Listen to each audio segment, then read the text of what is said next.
सारिम, आपने मुझसे शादी क्यों की अगर आपको रिश्ता निभाना ही नहीं था तो? For God's sake आयजा, कैसी बीवी हो तुम? अभी मैं ऑफिस से आया हूं और तुमने आते के साथ ही झगड़ा शुरू कर दिया। ना तुम्हें मेरे खाने की फिक्र है ना पानी की फिक्र है। क्या इसे शादी कहते हैं? ये होती है शादी? बस सारिम, मैं तंग आ गई इस सब से। ये सारे हालात मेरी समझ से बाहर है। आपने मुझे कहीं का नहीं छोड़ा है। मैंने आपकी खातिर अपना घर, अपनी मॉम, अपने भाई सबको छोड़ा और आप समेत आपके घर वाले मुझे अपनाने को तैयार ही नहीं। मैं तो कहीं की नहीं रही हूँ और आप मुझसे किन बातों का शिकवा कर रहे हैं? शिकायतें तो मुझे हैं आपसे। क्या मतलब है? जिस बात का शिकवा आप मुझसे कर रहे हैं कि ना खाना ना पीना, वो सब मुझे कौन सा मिल रहा है? क्योंकि मैं कौन सा अपने घर से नौकर लेकर आई हूँ जो मुझे दिन रात खाना बना कर दे? क्या आपके और आपके घर वालों को मालूम नहीं था कि मुझे ये सारे काम करना नहीं आते? क्या मतलब? तुमने सुबह से कुछ नहीं खाया क्या? हाँ सारिम, मैं आपके लिए ये भी करने के लिए तैयार थी। मैं आपके लिए कुकिंग भी करना सीख लेती। मैं सारे काम कर रही थी ना। लेकिन सारिम, आपने मुझे बहुत हर्ट किया है। मेरी आज तक समझ में नहीं आया कि आपने मुझसे शादी क्यों की। आपने मेरी मोहब्बत को कबूल क्यों किया? आप मुझे इग्नोर भी तो कर सकते थे ना। शायद मैं ही पागल थी जो आपकी मोहब्बत में अंधी हो गई। मैंने अपने आप पर खुद जुल्म किया, जिसकी सजा मैं दिन और रात भुगत रही हूँ। अच्छा देखो, प्लीज प्लीज रो मत, मेरी बात सुनो, इधर आओ। देखो ऐसा, अगर तुम इस रिश्ते को निभाना चाहती हो तो मैं भी राजी हूं। मैं भी चाहता हूं इस रिश्ते को निभाना, लेकिन मैं चाहता हूं कि तुम तमाम पिछली बातों को भूल जाओ और अपनी जिंदगी नए तरीके से शुरू करो। तुम जानती हो, मियां बीवी का रिश्ता बहुत मजबूत होता है, लेकिन उतना ही नाजुक भी होता है। एक दूसरे पे एतमाद बहुत जरूरी है। मैं मानता हूं मुझसे बहुत गलतियां हुई हैं, लेकिन अब मैं पूरी कोशिश करूंगा तुम्हें कोई दुख ना दूं। लेकिन मैं क्या करूं, तुम ही मुझसे बदगुमान हो। प्लीज मुझ पे भरोसा करो। मैं वादा करता हूं तुम्हें कोई दुख नहीं दूंगा।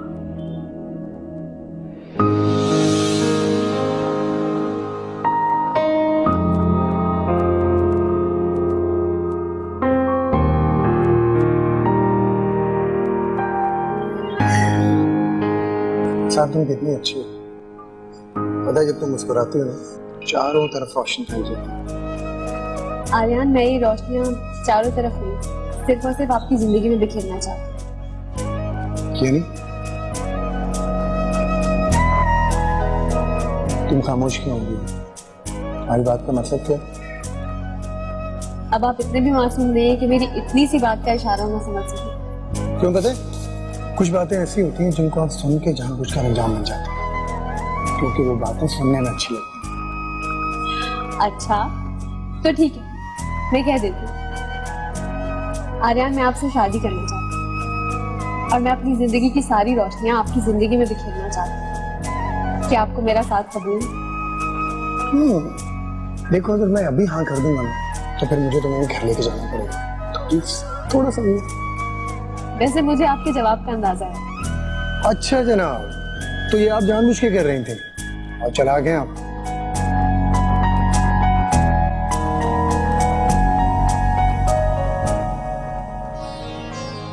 अम्मी आप उठ गई?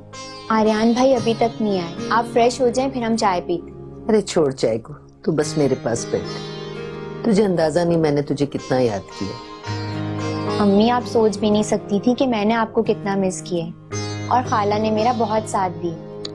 अरे वो खाला नहीं आई, खैर तो है?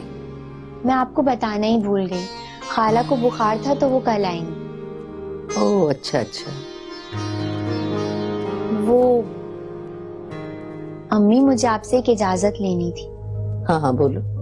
वो कल खाला आएंगी तो क्या मैं उनके साथ अपने घर चली जाऊं, अगर आप इजाजत दे तो?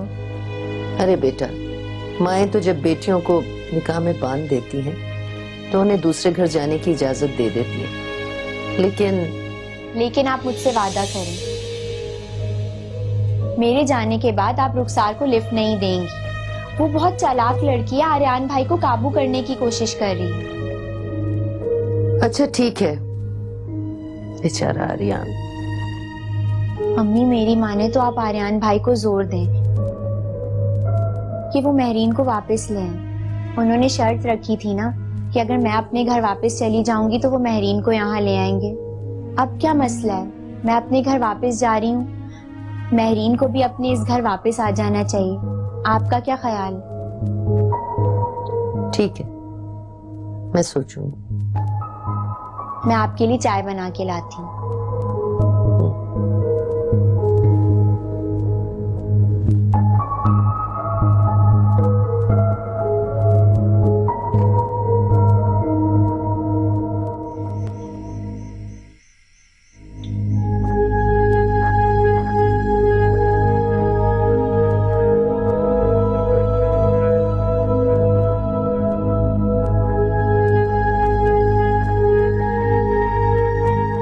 क्या हुआ है माँ?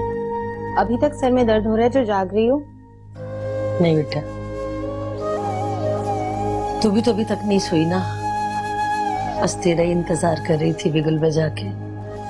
सब खैर है माँ, मैं तो वैसे ही जाग रही थी, किचन का काम समेट रही थी। सुबह नाश्ता बनाते हुए बहुत मुश्किल होती है। अच्छा ये बताओ, तुम मेरा इंतजार क्यों कर रही थी? मैरियन बेटा, तू कितनी अच्छी है, कितना ख्याल रखती है मेरा। सोचती हूँ कि जब तू चली जाएगी तो मैं कितनी उदास हो जाऊंगी, लेकिन फिर भी बेटा, आखिर अपने घर तो जाना ही है ना। तो ऐसा कर कि तू अपने घर वापस चली जा बिगुल बजा के। ठीक है माँ, मैं कल चली जाऊंगी। शाबाश। यूं तो बेटियां बहुत ही प्यारी होती हैं और वो बहुत याद भी आती हैं, लेकिन आखिरकार तो घर जाना ही होता है ना। तुझे याद भी बहुत करूंगी, तेरे सुख भी बहुत याद आएंगे मुझे। मेरा क्या है, मुझे तो अब हर हाल में इस हरी मिर्च के साथ ही गुजारा करना ना, सो कर लूंगी। अच्छा ठीक है अम्मा, चलें अब सोते हैं, बहुत नींद आ रही है मुझे।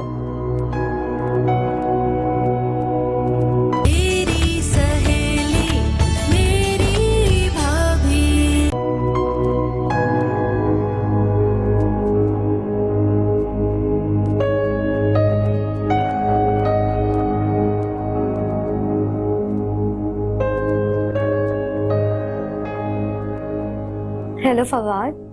हेलो ऐसा, कैसी हो तुम? मैं ठीक हूँ फवाद, तुम कैसे हो? घर में सब कैसे हैं? मॉम कैसी है? मुझे याद करती है मॉम? ऐसा कोई बात है क्या? परेशान लग रही हो? नहीं नहीं फवाद, कोई बात नहीं है, बस आज बहुत दिनों बाद तुमसे बात की ना, इसलिए आज तुम्हारी बहुत याद आ रही थी, इसलिए मैंने सोचा तुम्हें फोन कर लूं। ओह, आई मिस यू टू यार, मैं भी तुम्हें बहुत याद करता हूँ।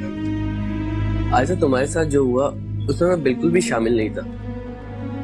मम्मा के उस फैसले की वजह से मैं घर छोड़ आया हूँ। घर छोड़ कर आ गए हो? क्या मतलब फवाद? तो तुम अब कहाँ रह रहे हो?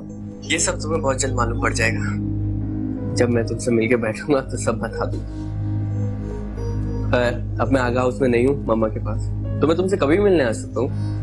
नहीं नहीं फवाद, तुम यहाँ मत आना, हम लोग कहीं बाहर मिल लेंगे। तब तक तुम अपना बहुत ख्याल रखना, तुम्हारी बहन हमेशा तुम्हारे साथ है। और तुम भी अपना ख्याल रखना और अपने आप को तन्हा मत समझना। तुम्हारा एक दोस्त, भाई तुम्हारे साथ है जिंदगी के हर इम्तिहान में। थैंक यू फवाद, मुझे तुमसे बात करके बहुत अच्छा लगा। Love you, bye bye.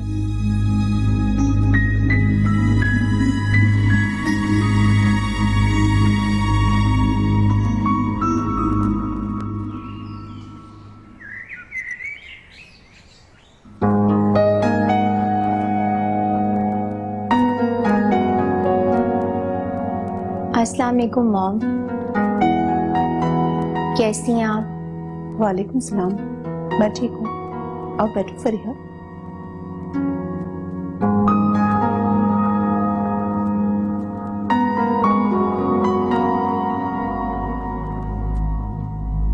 Mom, क्या बात है, आप यहाँ तन्हा क्यों बैठी हैं? अब यही तन्हाई मेरे साथ है, बस इसी तरह से रात दिन गुजर जाते हैं।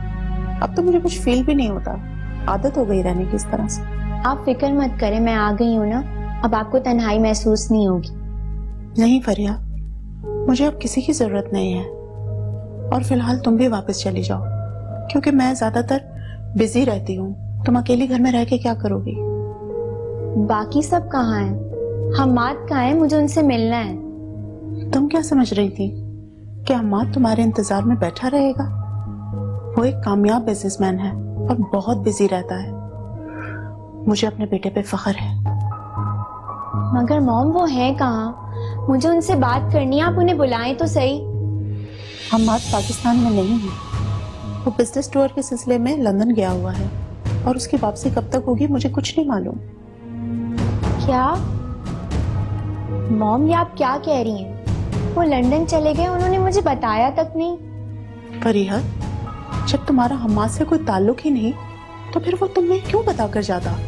तुम क्या अब भी अपना हक समझते हो हम्माद के ऊपर, जबकि वो तुमसे कोई ताल्लुक नहीं रखना चाहता? बस बेगम आका, बस बहुत हो गई, और बहुत सुन ली हमने आपकी बात।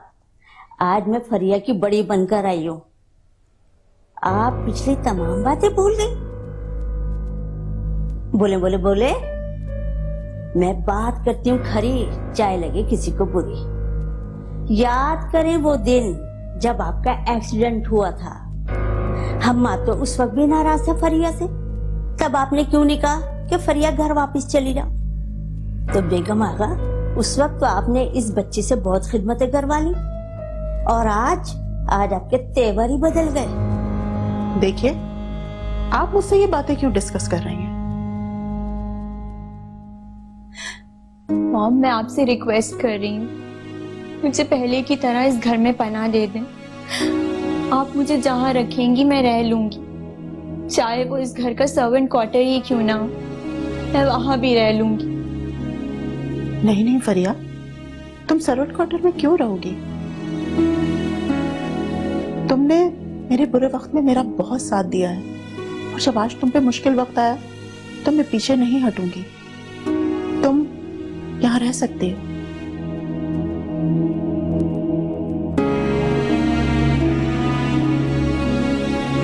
लेकिन फरिया, मैं तुम्हारा यहीं तक ही साथ दे सकती हूँ, क्योंकि मैं हम्माद को तुमसे ताल्लुक रखने पे मजबूर नहीं कर सकती। शुक्रिया, आपने मेरा इतना साथ तो दिया। शुक्रिया बेगम आगा, शुक्रिया, आपने मेरी बात रखी। अच्छा फरिया,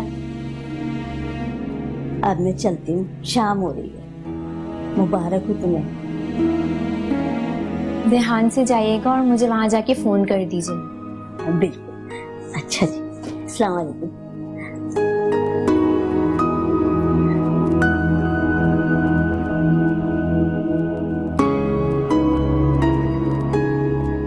मॉम, मैं अपने कमरे में जाऊं?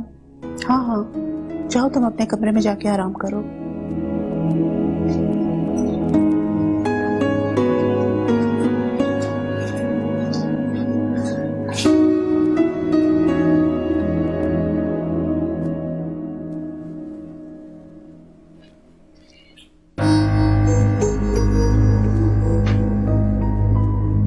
आयजा, मुझे आपसे कोई बात नहीं करनी, छोड़े मेरा हाथ। आयजा, बात सुनो मेरी, बच्चों की तरह रिएक्ट मत करो। मुझे आपसे जब कोई बात करनी ही नहीं है तो मैं क्यों सुनूं आपकी बात? छोड़े मेरा हाथ। आयजा, बात सुनो। मैं जानता हूं तुम फरिया की वजह से मुझसे नाराज हो ना। फॉर गॉड सेक, मैं मानता हूं कि फरिया मेरे माजी थी, लेकिन अब वो हम्माद की जिंदगी में शामिल हो चुकी है। अब तुम मेरा हाल हो। तुम इस हकीकत को जान लो, तुम इस हकीकत को मान लो आयजा।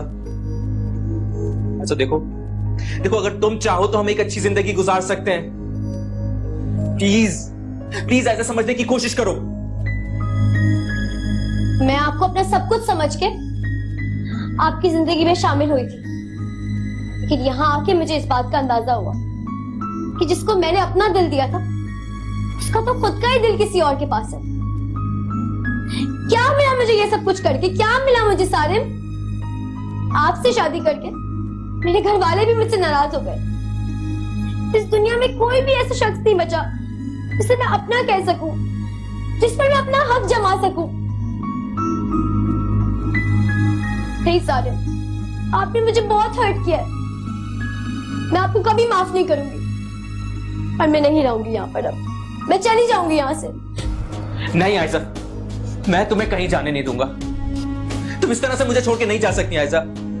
समझने की कोशिश क्यों नहीं कर रही हो? ऐसा मैं तुमसे वादा करता हूं कि मैं तुम्हें एक अच्छी जिंदगी दूंगा। प्लीज मेरे साथ ऐसा मत करो। तुम भी मुझे छोड़ के मत जाओ।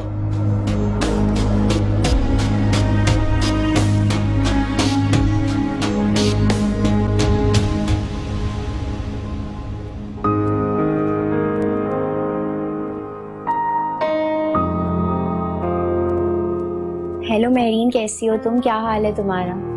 मैं ठीक हूँ फरिया, तुम कैसी हो? सब खैर तो है ना? मैंने तुम्हें खुशखबरी देने के लिए फोन किया है। खुशखबरी? जल्दी सुनाओ ना। मैं अपने घर वापस आ गई हूँ, मैं वहीं से तुम्हें कॉल कर रही हूँ। बहुत बहुत मुबारक हो फरिया। ये खबर सुन के मैं सच में बहुत खुश हूँ कि तुम अपने घर वापस चली गई। मेहरीन, मैं चाहती हूँ कि तुम भी अपने घर वापस चली जाओ, क्योंकि अम्मी वहाँ अकेली है। वो क्या है फरिया, अम्मी मुझसे बहुत बात पूछ चुकी हैं कि मैं अपने घर वापस कब जा रही हूँ। फरिया, मैं चली तो जाऊं, लेकिन अगर आर्यान मुझे खुद आकर ले जाएंगे तो मेरा मन और बढ़ जाएगा। तो ये बात है, ठीक है, मैं कोशिश करती हूँ। फरिया, तुम आर्यान से जल्दी बात कर लो ना कि वो मुझे यहाँ से आके ले जाए। और वैसे भी आर्यान की तो यही शर्त थी ना कि अगर तुम आगा हाउस वापस चली जाओगी तो वो मुझे यहाँ से आके ले जाएंगे। तुमसे कहो ना कि मुझे यहाँ से आके ले जाए। मेहरीन, मैं आर्यान भाई से सिलसिले में बात करती हूँ। फरिया, तुम बहुत अच्छी हो, बहुत बहुत अच्छी। अब ज्यादा मक्खन लगाने की जरूरत नहीं है। अपना बहुत ख्याल रखना। खुदा हाफिज। ठीक है।